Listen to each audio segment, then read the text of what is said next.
Hello everyone, my name is Professor Marshall and today I will be guiding you through the steps to create a video discussion posting. You could see the first one that you have to do is your student introduction. You will introduce yourself to your fellow students through video.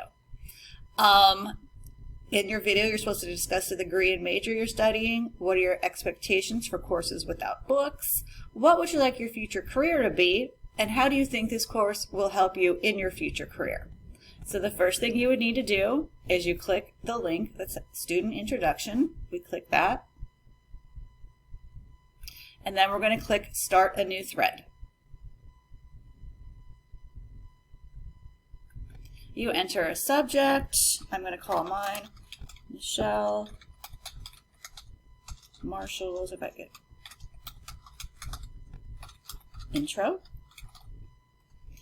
Now, when you come into the box where you usually would type in your information, what we're going to do is we're going to select this first little character. It's called insert stuff. So you're going to select that. You're going to select add a video note.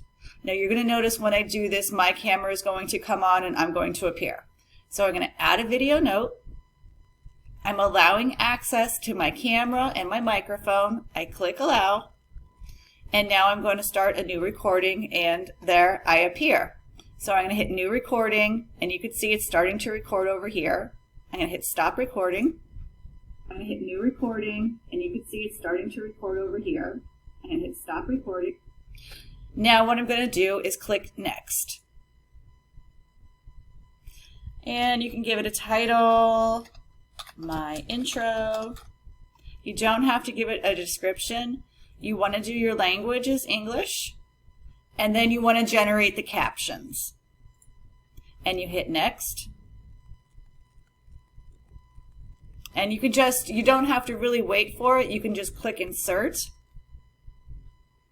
And back in here, you'll scroll up and it says your media file is being transformed, which is fine. So what I'm going to do now is just scroll to the bottom and hit post. Once you hit post, you will see that your video does appear. I hope you guys like this new feature.